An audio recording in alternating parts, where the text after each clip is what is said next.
I remember you telling me about Thomas and what you had to walk through in that and how you had to stand in impossible situations. Would you mind sharing that? I have It's a great testimony. I have 3 sons, and our middle son, when he was 12, was diagnosed with a very aggressive form of cancer, and he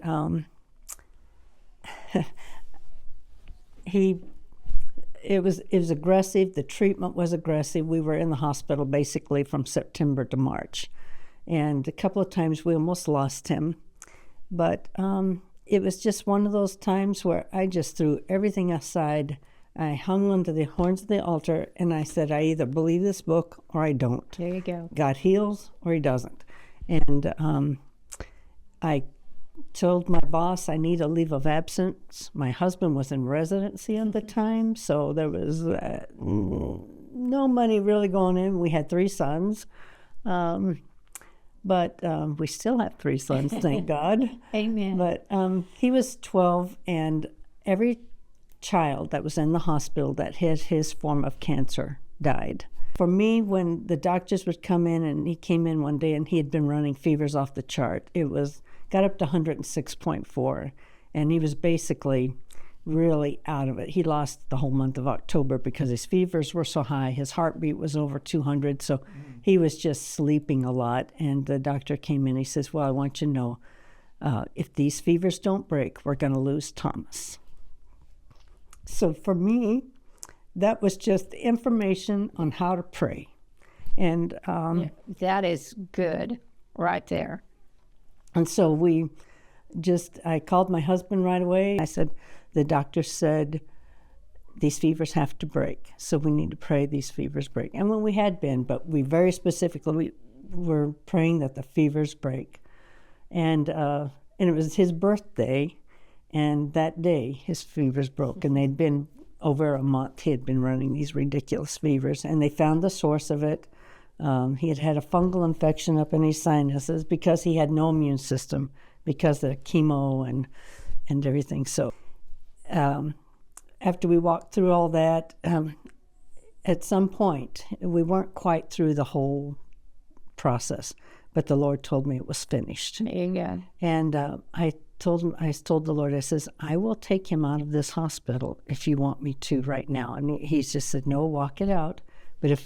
And we did. But I just remember when he was 7 years old, one time we went to the Air Force Museum and we watched the SR-71 land, and it has a parachute, and the pilots are actually astronauts because they fly so high and so fast. And he just had his fingers on that fence, and he says, I want to fly for the Air Force someday. And he was just 7 years old. And when he got out of the hospital, he was 12 years old. I took him in at 99 pounds. I brought him home at 66 pounds. And he had 89 blood transfusions, 13 spinal taps, and bone marrow aspirations. And when he went off to college, he went into ROTC, and they said they wanted all of his medical records, but the doctor had already told us that they had given him a chemo that would damage his heart. And he says that we can't give it to him without damaging the heart. And his chemo was so strong, it couldn't go in veins. He had a central line that came out of his chest for all the chemo.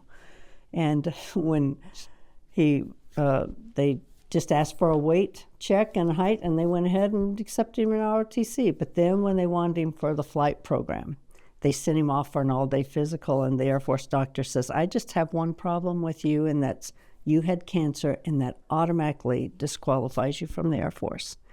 Well, he says, and they gave you a medical waiver? And he said, yes. He goes, you must have friends in high places. He says, yes, I do.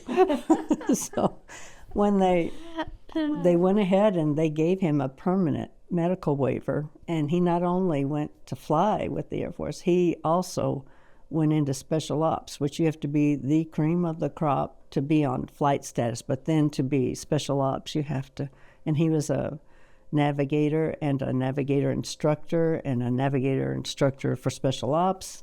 And God just really fulfilled his dream. And then the doctor told us also at one time, he said, this happened to Thomas at puberty. We don't know if he could ever have children. We just don't know because of the age. Well, I had also, when he was younger, he was talking out loud, and he says, I want to get married and have kids someday. And I go, you do? And then he realized someone heard him. And he goes, oh, and it embarrassed him. But lo and behold, they have a beautiful daughter. God has just, brought us through that in such a way. And it's all to the honor and the glory of God, because he carried us through that. That is the whole thing of this. Mm-hmm. You had to walk through it. We did. You had to go through to get to the other side, to get the victory that God had for you. Yeah. And even when in the midst of that and God spoke, basically, it is finished. Even though things didn't change, even though he still had to walk through some things, she had a word from God. Amen. God, because you had stood faithful, you and Terry stood in the gap, you believed God, and you let patience have its perfect work in you. So to this day, you are entire wanting nothing where your son is concerned. You see it's great military